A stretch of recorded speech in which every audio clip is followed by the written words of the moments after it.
de tout mon être, je bénirai ta sainteté. Je veux renaître, je veux connaître ta plénitude et ta beauté. Je veux vivre ta puissance et ta grandeur, ta gloire remplit l'univers. Saint, éternel, Dieu de l'univers, digne des louanges, honneur et gloire à l'agneau de Dieu, assis sur le trône. Bien, bonjour à vous tous. Vous allez bien? Amen. Sans plus tarder, nous allons juste sur notre Bible de Psaume, le chapitre 85. Il dit, est-ce que tu ne reviendras pas pour nous rendre la vie, pour que ton peuple se réjouisse en toi? Ici, ce qui est intéressant, l'auteur des psaumes, le fils de Corée, il commença à s'interroger. Vous savez, c'est une bonne chose en tant que chrétien de poser des questions. Je ne gagne pas assez votre attention. J'aurais tant aimé avoir un grand Amen. Comme exemple, pourquoi tu pries? Pourquoi tu vas à l'église? Pourquoi tu as donné ta vie à Jésus? Tu sais, il faut arrêter d'être des chrétiens qui ne réfléchissent pas. Tu sais, il y a une blague, je n'ai pas assez de temps, mais juste pour vous dire, vous devez connaître cela. Tu sais, il y a une blague concernant tu sais, le cerveau d'un pentecôtiste, le cerveau d'un... Vous avez déjà entendu cette blague? Non. La prochaine fois, je verrai, il est un peu trop long, juste pour éviter. Mais néanmoins, Dieu... Tu sais, un jour, un homme de Dieu m'a dit ça. Il m'a dit, Sam, Dieu t'a donné un cerveau, utilise-le. C'est pas parce qu'on est chrétien qu'on ne devrait pas penser. C'est pas parce qu'on est chrétien qu'on ne devrait pas réfléchir. Et c'est pas parce qu'on est chrétien qu'on ne devrait pas poser des questions. Moi, quand je fais quelque chose et que ça ne marche pas, je dois me poser la question, le pourquoi du comment. Parce que le livre des Proverbes dit, à toute chose, il y a une raison pour laquelle. Si Dieu dit qu'il y a une saison pour tout, c'est que les saisons ont un but, un objectif, les raisons pour lesquelles ils sont là, c'est ce genre de choses. Donc ici, l'auteur nous dit, est-ce que tu ne rendras pas la vie? Et ce matin, je vais vous parler courtement concernant avoir une passion pour le réveil. Vous savez, nous, en tant que peuple de Dieu, il doit arriver un moment dans notre vie où nous commençons à avoir des remises en question lors de notre parcours avec Dieu. Quelqu'un dit des remises en question. Tu sais, c'est bien de te remettre en question. Remettre en question pourquoi? De ce que tu fais. Pourquoi suis-je avec Dieu? Quelle est la raison pour laquelle? Est-ce que ça t'est jamais arrivé de poser cette question? Pourquoi est-ce que je suis sur cette terre? Quelle est la raison pour laquelle je fais ce que je fais? Pourquoi suis-je dans cette église? Pourquoi je suis attaché à cet homme de Dieu? Pourquoi je suis attaché à cette famille de Dieu? Pourquoi je fais ce que je fais? Pourquoi je fais ce métier que je fais? Tu sais, Dieu dans son plan, sur toute chose qu'il fait, il a un objectif avec ce qu'il veut faire. Je vais vous dire, ce n'est pas dans la manière dont je me voyais commencer le message, mais néanmoins je vais écouter le Saint-Esprit. Donc, toi aussi, il faudrait arriver à un moment dans ta vie, tu te poses des bonnes questions. Quelqu'un dit des bonnes questions. Bonne question. Tu sais, c'est une chose de poser des questions, c'est autre chose de poser des bonnes questions. Comme quelqu'un dit toujours, tu sais, tu dois toujours apprendre de ton échec. Je dis non, c'est stupide ça. Tu dois apprendre quelque chose de positif de ton échec. Là oui. Je ne vais pas apprendre de ton échec. Non, je vais apprendre quelque chose de positif. Est-ce que tu vois ce que je veux dire? Ici, l'auteur dit, redonne-nous la vie 8 secondes. Amen. J'aime bien la Bible anglaise, il dit, revive us. Tu sais, ici, Dieu parle à son peuple. Ici, c'est quelqu'un qui fait partie du peuple de Dieu. quelque part, s'il est en train de poser cette question, redonne-nous la vie, c'est que quelque part ma question serait, est-ce qu'ils n'ont pas la vie? Est-ce que tu t'es déjà posé cette question? J'ai pris le temps de regarder quelques ouvrages pour définir le mot « redonne-nous la vie ». Ce mot-là veut dire revivre. Ce mot-là veut dire ranimer. Ce mot-là veut dire recouvrir. Ce mot-là veut dire réparer. Ce mot-là veut dire restaurer, gloire à Dieu. Ce mot-là veut dire être entier et complet, gloire à Dieu. Ce mot-là veut dire rafraîchi. Ce mot-là veut dire d'avoir la vie, gloire à Dieu, alléluia. Et de continuer de vivre. Lorsque l'auteur dit, Seigneur, redonne-nous la vie. Quel est le terme approprié dans ses pensées lorsqu'il dit, Dieu, redonne-moi la vie? Il est en train de dire, Seigneur, ravive-moi, renouvelle-moi, restaure-moi, recouvre ma vie, rafraîchis ma vie, renouvelle ma vie, restaure ma vie, gloire à Dieu. Alléluia. Amen. Mais ranimer de quoi? Être ranimé de la maladie, être ranimé du découragement, être ranimé de la fatigue, être ranimé de la mort. Laissez-moi vous dire, bien-aimés, c'est normal d'être fatigué physiquement, mais c'est pas normal d'être fatigué spirituellement. Vous me regardez comme ça? Ne me regardez pas, je vais vous montrer l'auteur qui a dit. C'est pas moi qui le dis, bien que mon nom figure 2 fois dans la Bible, mais c'est pas moi qui a écrit ce livre. Ésaïe, le chapitre 40, le verset 31, il dit, si tu te confies en l'Éternel, tu renouvelles ta force. Quelqu'un dit, ma force. Ma force. Remarque bien, ta force sera renouvelée. Il dit, tu marcheras, tu seras point fatigué, tu vas courir, tu vas point te lasser. Est-ce que c'est pas écrit dans la Bible? Vrai ou faux, bien-aimé? Je veux que vous me répondiez, gloire à Dieu. Vous savez, quand on vient à l'église, ce n'est pas le lieu de dormir, gloire à Dieu. Alléluia. Moi, je dis, j'aime bien quand la congrégation m'aide à prêcher, gloire à Dieu. Alléluia. Amen. Alors, vous êtes avec moi ce matin? Amen. Gloire à Dieu, alléluia. Est-ce que la parole de Dieu dit que Dieu nous renouvelle, oui ou non? Oui. Alors, quel est le problème alors? Pourquoi toi et moi, lors de notre marche avec Dieu, on se sent fatigué spirituellement? On n'a plus envie de prier, plus envie de lire la Bible, plus envie d'aller à l'église, encore moins que le pasteur de vie m'appelle, mais tu veux rire ou quoi? Pourquoi cela? Mais le verset donne la réponse. Il dit ceux qui se confient en l'Éternel. Alors ma question serait, où est ta confiance ce matin? Parce que si ta confiance est en Dieu, bien-aimé, Dieu t'a donné cette promesse qui va te donner la force. Amen. Dieu dit, tu vas marcher, mais ne t'inquiète pas, je vais te rajeunir, je vais te renouveler, je vais te restaurer, gloire à Dieu, alléluia. Il dit, tu vas devoir courir des fois, mais ne te préoccupe pas de la course, gloire à Dieu, parce que je suis ta source. Alléluia. Quel est le problème? C'est que toi et moi, nous avons laissé le doute, l'incrédulité, la peur, l'hésitation entrer dans notre cœur. Cela sape l'habilité de Dieu dans ta vie, dans la mienne. Mais ici, l'auteur dit, Seigneur, redonne-nous la vie. Et ce que j'aime bien, il dit, si tu nous redonnes la vie, est-ce qu'on ne va pas se réjouir? La raison pour laquelle il n'y a pas trop de sourire, il n'y a pas trop de réjouissement dans le cœur du peuple de Dieu. Parce que quelque part, on n'est pas en train de mettre cette demande sur Dieu et de dire, Seigneur, je vais ta vie dans ma vie. Alors, est-ce que vous m'entendez? Amen. Non, mais est-ce que tu te rends compte de ce que tu dis lorsque tu dis à Dieu, je veux ta vie dans ma vie? Bien aimé, cette vie-là a ressuscité un mort. Cette vie-là, gloire à Dieu, le Zoé, la vie que Dieu parle, Jean 3,7, Dieu a compté les mondes, qu'il a donné sa... la vie Zoé de Dieu qui coule dans les veines de Jésus, qui a été versée sur Golgotha 2000 ans de cela, coule dans ta vie maintenant. C'est à toi de procurer et de t'emparer de cela. Cela va se faire avec ta foi. Tout ce qui marche dans le royaume de Dieu, cela fonctionne et agit par la foi.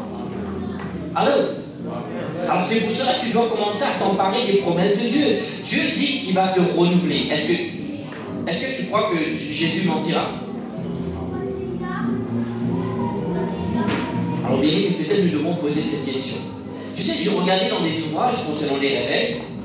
Je ne me considère pas comme quelqu'un qui est apte. Je pense que mon pasteur, qui est le pasteur Robert Maxer, est un des hommes de Dieu qui étudie le réveil. Je peux vous dire, il peut vous donner l'historique, les dates, les mois, les jours, les noms des personnes. Mais néanmoins, moi, peut-être je ne suis pas historiquement aussi doué que lui. Mais si je peux faire une chose ce matin, je suis venu avec une boîte d'allumettes, gloire à Dieu, alléluia. Je vais allumer une mèche ce matin, gloire à Dieu, alléluia. Il faut qu'on quitte ce lieu, gloire à Dieu, tu sois rempli du feu de Dieu. Tu sois rempli de la vie de Dieu. Tu sais, on dit qu'on sert un Dieu vivant, on est comme des morts vivants sur cette terre. Pas d'impact, pas de goût de vie, pas de réjouissement. On vient à l'église, on met le beau vêtement, on met le sourire chrétien, mais lorsqu'on quitte ce lieu, est-ce que je parle à quelqu'un ici? Est-ce que je suis la seule personne à avoir fait ça? Mais le jour arrive où ça doit changer. Moi, j'ai envie que lorsque les problèmes percutent ma vie, j'ai le sourire de Dieu sur mon visage. J'ai envie que lorsque la tristesse me frappe, gloire à Dieu, j'ai envie d'avoir la joie de Dieu qui est ma force. J'ai envie d'avoir, lorsque la maladie frappe à ma porte, gloire à Dieu, je me lèverai, je me battrai jusqu'à que je vois la manifestation de la main de Dieu dans ma vie, gloire à Dieu. Je ne vais pas rester là comme des victimes. Nous, en tant que chrétiens, Dieu ne nous a pas appelés à être des victimes. À nous laisser faire, à nous laisser marcher dessus. Quel est ton nom? C'est la prière? Non, tu es appelé roi, tu es appelé fils du Dieu créateur, gloire à Dieu. Tu n'es pas supposé de subir. Oh, excusez-moi si je crie, gloire à Dieu, alléluia. Tu n'es pas supposé de subir, gloire à Dieu. Tu dois te lever avec la force de Dieu. Je suis ici derrière ce pupitre, je ne suis pas en train de dire que j'ai atteint la perfection. Ma femme qui est là peut vous dire que je ne suis pas parfait. Mes enfants qui sont là peuvent vous dire, mais je fais une chose, gloire à Dieu, je puise dans les ressources de mon Dieu. Je veux que sa vie impacte ma vie. Je veux que sa vie inonde ma vie. Je veux que sa vie change ma vie en sa vie.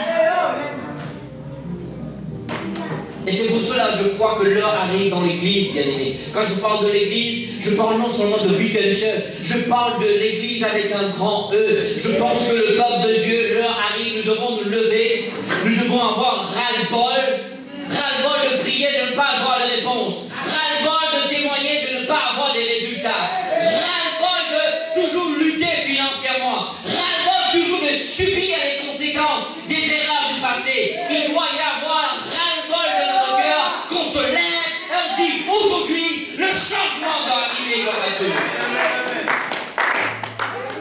Alléluia. Il doit y avoir un changement.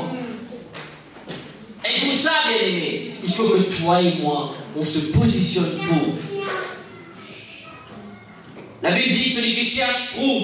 La raison pour laquelle toi et moi, on ne trouve pas, peut-être, je dis bien, on n'est pas en train de chercher. La Bible dit que celui qui demande reçoit. Peut-être, je dis bien, que toi et moi ne sommes pas en train de demander. La Bible dit que celui qui frappe, gloire à Dieu, il ouvrira. Peut-être, gloire à Dieu, que toi et moi ne sommes pas en train de frapper. Si nous frappons à la bonne porte, bien aimé, la porte s'ouvrira. Jésus est en train de te parler ce matin. Il te dit, je tiens à la porte de ton cœur. Je suis en train de frapper. Est-ce que tu ouvriras ce matin? Est-ce que tu me permettras d'entrer dans ta vie et changer ta vie afin que, au travers de ta vie, je puisse changer d'autres vies?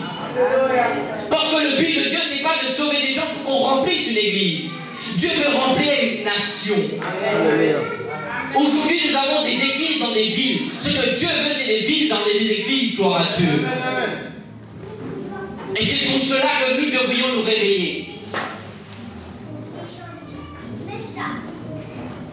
Absolument, il faut que Alléluia, on revienne, on fait tout un week-end, je ne sais pas. Moi, je ne sais pas, je suis en train de dire, je suis en train de me préparer que lorsque la deuxième fois que je vais prêcher dans mon église, je suis en train d'attendre une explosion.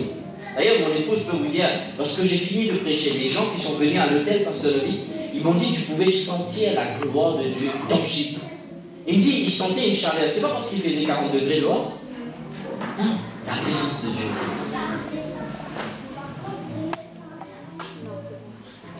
La présence de Dieu. Je ne sais pas pour toi. Moi, j'ai envie de marcher dans les ruelles de la ville de Paris.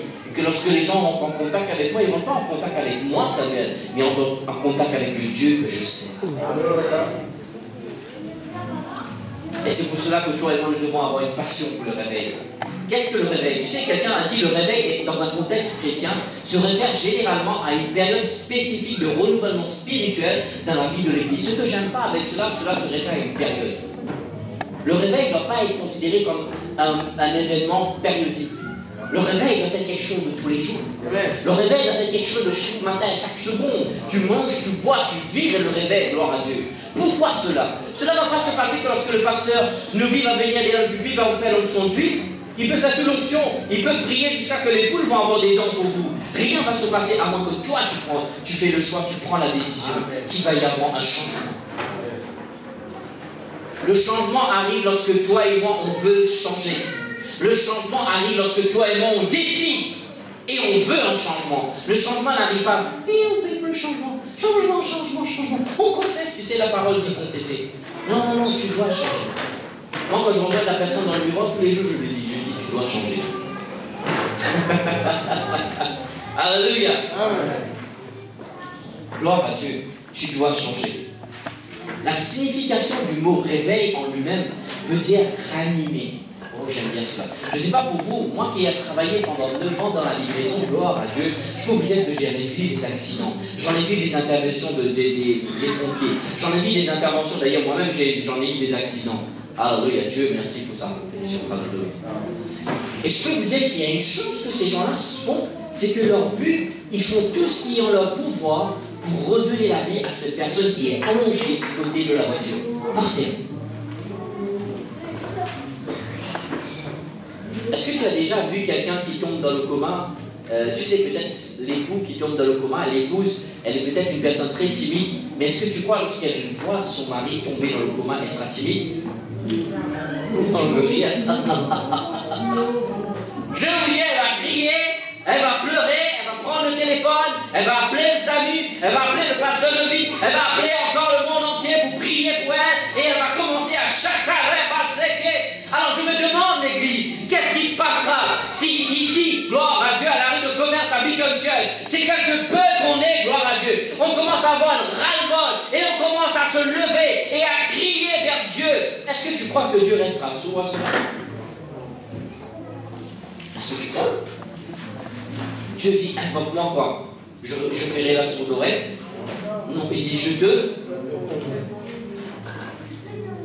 Ce qui veut dire que le moment où tu invoques Dieu, Dieu donne la confirmation qui sera là. Il n'envoie même pas, tu sais, un représentant, il dit que lui-même en personne, il viendra.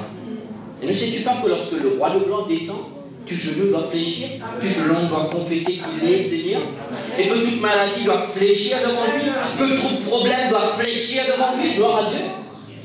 Alors je pense qu'il doit avoir un changement dans l'Église. Amen. Quels sont ces changements dont je parle? Est-ce que je peux être réel aujourd'hui? Regarde la personne qui a dit, enlève le masque. Écoute, on aura le temps, gloire à Dieu, on aura l'éternité. Je vais baisser mes notes. Vous savez que je peux être très attaché à mes notes, mais je peux aussi être très attaché au Saint-Esprit. Je préfère le Saint-Esprit.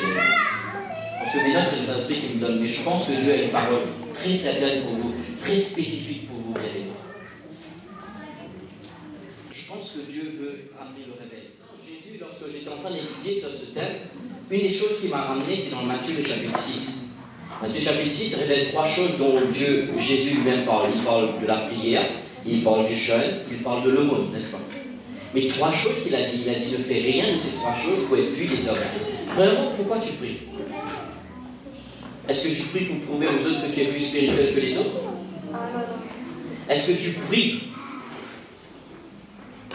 juste pour satisfaire ta conscience, pour dire que j'ai accompli ma tâche chrétienne ou chrétienne, et maintenant je peux vivre comme je l'entends? Pourquoi tu fais ce que tu fais?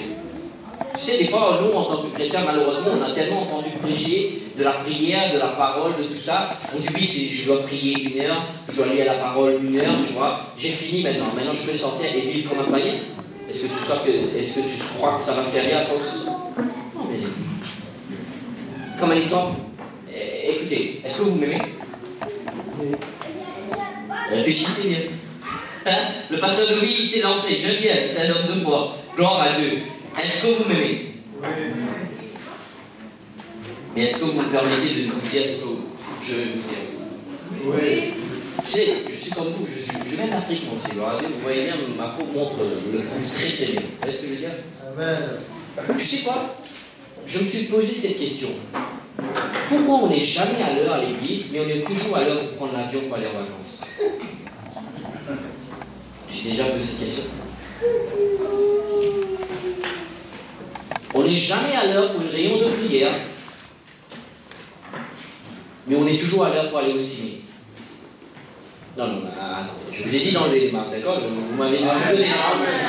Là, je vais venir, là où vous êtes assis ou vous êtes là-bas. Si vous ne bougez pas trop, on saura qu'on ne parle pas de vous. Est-ce que vous vous êtes posé des questions? Je vais vous dire pourquoi. Parce que vous avez travaillé pendant 1 an, vous avez économisé. Vous avez acheté des valises pendant les soldes. Et pendant les soldes, vous avez pris cet argent de ces primes que vous avez eues. Et vous avez commencé à acheter le cadeau pour tati, nani, machin et tout. Et la raison pour laquelle, pourquoi? Je vais vous donner pourquoi. C'est pas miraculeux. Vous vous êtes préparé pour. Et puis vous êtes surpris que vous allez là-bas, vous passez les bonnes vacances? Non. Vous, vous êtes préparé. Alors je me pose la question. Si l'église se prépare, est-ce qu'il n'y aurait pas eu peut-être un réveil quelque part? La vérité. Hein? Tu sais, tu as passé toute une nuit de l'extérieur dans un anniversaire et tu sais, tu te réveilles, le culte commence à... Écoutez, le pasteur de vie m'a rien dit. Je veux juste vous dire ce qu'il y a vraiment sur mon cœur, d'accord? Donc je vous dis, je vous aime assez pour vous dire la vérité. Mais si on veut un changement, ça doit changer là. Maintenant. Quelqu'un dit maintenant. Maintenant. Amen. Tu sais, tu traînes les pieds, le culte commence à 10h, à 10h moins 5, tu quittes ton lit, le temps que tu prends ta douche, le temps que tu te maquilles, et surtout si vous êtes comme moi, vous devez vous prendre 1 heure pour vous coiffer. Alors là, on n'est pas sorti de l'auberge, lorsqu'on prend les bouchons, on arrive à l'église, et 1h30 après que le culte soit commencé. Après, on attend que le groupe de louanges qui s'est tué à arracher, à répéter la veille pour pouvoir vous conduire la présence de Dieu. Est-ce que vous croyez que ça va vous aider? Non. Si, on n'est pas des magiciens derrière le public. Non, ça va changer. J'étais en train de me poser cette question, pasteur Louis. Qu'est-ce qui se passera si tous les dimanches, les gens savent que le culte commence à 10h, à peu importe quelle distance où vous arrivez, vous faites en sorte que vous êtes réveillé le matin une demi-heure en avance, vous mettez juste un CD de louange et vous commencez à rentrer dans la salle de bain.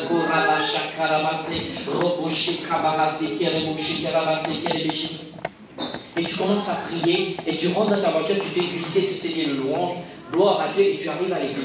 Je veux dire, on n'a pas besoin de te préparer maintenant, tu es prêt à décoller. Pourquoi? Parce que tu t'es... J'ai pas entendu, tu t'es préparé. D'accord? Là, on parle du cul, dans la vie de tous les jours. Tu n'as pas besoin de beaucoup, juste tous les matins, tu prends 5 minutes avec le Seigneur. C'est juste ça. 5 minutes, Seigneur. Je veux juste te consacrer ma vie, ma famille et mon futur. Seigneur, tu vois comment je travaille dur, comment des fois j'ai pas le temps, mais je veux te consacrer. Tant bien même c'est 1 minute ou 5 minutes. Je vais te dédier cela. C'est pas genre vous êtes en train de lire la Bible, le téléphone sonne. Hey, ouais, ça va, que fais-tu? Je viens verser la frère si tu savais. Non, vous pouvez demander mon épouse. Quand j'appelle, ça peut être le président qui m'appelle. Quand je prie, je vais vous dire, je ne réponds pas à mon problème. Amen. Je vais juste vous poser cette question. Quand votre patron vous convoque, on va venir là où vous êtes. Quand votre patron vous convoque pour un entretien, est-ce que quand votre téléphone sonne, vous répondez? Non. Pourquoi vous ne répondez pas? Tu as dit quoi, ma soeur? Alors pose-toi la question. Est-ce que tu respectes la présence de Dieu? Tu sais, il faut quand même être réel avec nous. On prie, notre téléphone sonne, on répond, mais quand on est avec notre patron, on est en entretien, est-ce que tu veux dire que ton patron a plus de poids que Dieu dans ta vie?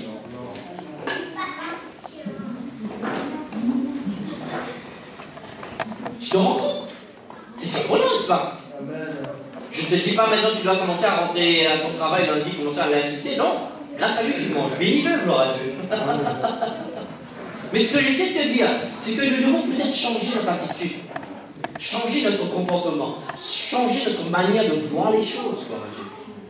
Dieu, si on crie vers Dieu, on demande Dieu de ranime ton peuple, ranime ton église, donne la vie, Seigneur, Dieu va le faire, mais nous devrions changer.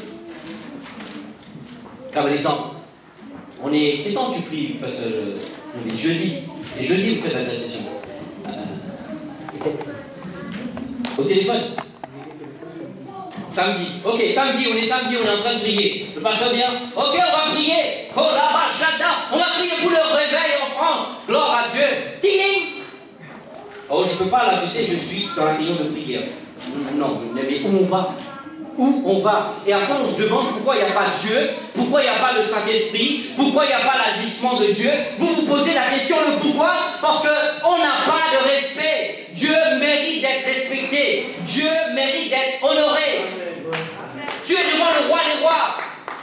Si le président traverse cette porte, tout le monde sera debout. Oh, président! Et le roi des rois, le Seigneur des seigneurs qui a donné sa vie pour toi, tu n'es même pas capable de l'honorer. Tu n'es même pas capable de respecter sa présence. Et tu te demandes pourquoi il n'y a pas l'agissement de Dieu dans ta vie. Non. Non. Non. Je ne vous dis pas, quand je prie, des fois mes enfants rentrent. Je dis, Seigneur, ils me dérangent. Dieu me dit non. Ramène-les dans ma présence avec toi. Apprends-les. Ça, c'est autre chose. Alors, je vais lire ma Bible. Cling. Maintenant, on a tellement de bénédictions. Je me demande si ce n'est pas une malédiction. Ah, Facebook. Comment vas-tu, Samuel? Nous, il me demande. Je suis en train de prier, je suis en train de lire ma Bible. Est-ce que je réponds? Je dis ce que j'ai fait, je vais y répondre. Et qu'est-ce qui se passe? Je perds tout le flot que j'ai. J'ai pris ce temps-là pour consacrer à Dieu. Alors consacre-le proprement à Dieu. Sinon, ne le consacre pas à Dieu. Faisons-le, pardon. Faites-le proprement. Sinon, faites-le pas. L'exemple de notre Seigneur est concret. Jésus, à chaque fois qu'il devait passer du temps avec le Père, il s'isolait. S'isoler ne veut pas dire que tu vis une vie d'isolement. Tu vis en communauté, mais des fois tu as besoin de t'isoler et d'être avec ton papa, d'être avec ton Dieu. Est-ce que tu m'entends? Amen. Est-ce que vous croyez que de ce que je parle, c'est relatif, dont je parle? C'est réel, vous croyez dans notre vie? Ça va changer. Je me demande si dimanche, ici, l'église, vous savez que le culte commence à 10h, vous dites, pasteur, à partir de maintenant, nous voulons voir Dieu. Je suis ras-le-bol, je ne veux plus prier de ne pas avoir les réponses, je ne veux plus aller travailler de ne pas avoir de l'argent, je ne veux plus faire ce genre de choses. Non, on veut qu'il y ait un changement. À partir d'aujourd'hui, on ne te dit pas qu'on va venir pour 1 heure, mais je m'engage tous les dimanches, avant ce culte. 15 minutes, toi et moi, on reste là, on prie. 10h, le culte commence, mais à moins de quart jusqu'à 10h, on prie. Est-ce que vous croyez qu'il va y avoir un changement dans notre culte? Allô? Est-ce que vous le croyez? Oui. Comment vous avez vécu le réveil de votre vie? Vous allez en Afrique, vous rentrez dans des églises, vous voyez le pasteur qui vient, il y a une gloire de Dieu. Vous croyez que c'est l'homme surnaturel qui vient? Non, non, non. Vous savez, il y a des centaines de gens qui sont dans l'intercession, qui prient nuit et jour, qui intercèdent. Ces gens qui viennent à l'église, ils viennent avec un respect à Dieu. Ils viennent pas, ouais, je suis sur mon 31. Tu sais, je ne peux pas me mettre à genoux, tu vois, ça va plier, tu vois, ça va craser mon gosse costume que j'ai acheté très cher. Non, non, non. S'il y a une chose que l'Église a perdue aujourd'hui, bien aimé, c'est le respect pour la présence de Dieu. Amen. Le respect. Vous vous rappelez quand vous venez d'être sauvé, quand le pasteur dit « Lève-toi », qu'est-ce que vous faites? Vous vous levez. Non pas parce que c'est le pasteur qui vous a dit non. Vous avez tellement de respect vis-à-vis de Dieu. C'est vrai ou faux? C'est vrai ou faux? Est-ce que je dis des choses réelles qui sont là? Amen. Tu vois, maintenant le pasteur va venir dans l'église, il va me dire, lève-toi. Si tu veux que je me lève, j'ai travaillé toute une semaine.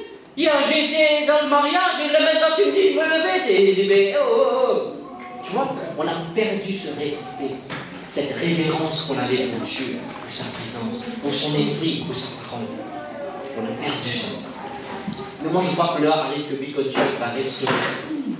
Moi, je vois que l'heure arrive que Bicoture va se lever pour avoir un respect pour Dieu, un respect pour sa présence, un respect pour son onction, un respect pour l'agissement de son esprit, un respect pour l'agissement de l'esprit au milieu de nous, un respect dans le contexte que lorsqu'on adore, on adore, un respect de dire que j'ai ma part.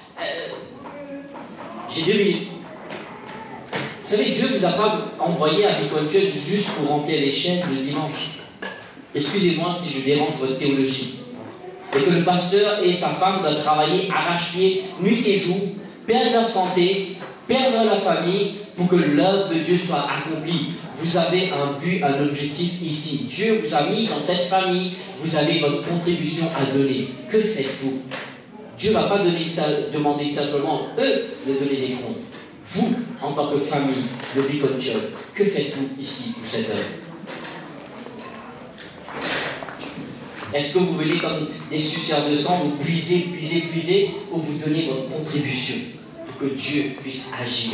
Moi, je ne sais pas pour vous, moi je vais être dans mon église comme une plateforme qui va être créée. Je vais être ce petit puzzle parmi cette grande image que Dieu va créer une plateforme afin que Dieu, dans sa personnalité, descend et qu'il agit puissamment sur la France. Moi, j'ai envie de voir le réveil, j'ai envie de voir le feu de Dieu. Ce n'est pas le feu de Dieu de dire... Excusez-moi l'expression, je ne suis pas en train de critiquer cela, moi aussi j'ai ma dose de vibration quand je suis dans la présence de Dieu. Je ne parle pas de cela. À quoi ça sert de vibrer lorsque tu es tombé, lorsque tu te relèves, tu n'es pas changé? À quoi ça sert d'avoir quelques secousses et de rentrer un peu trop émotionnel et de dire que j'ai toujours mes problèmes financiers? Ça ne sert à rien. Moi, si je tombe lorsque je me relève, je vais être une autre personne. Moi, si je tombe lorsque je me relève, je vais que mes prières soient répondues. Moi, si je tombe, gloire à Dieu,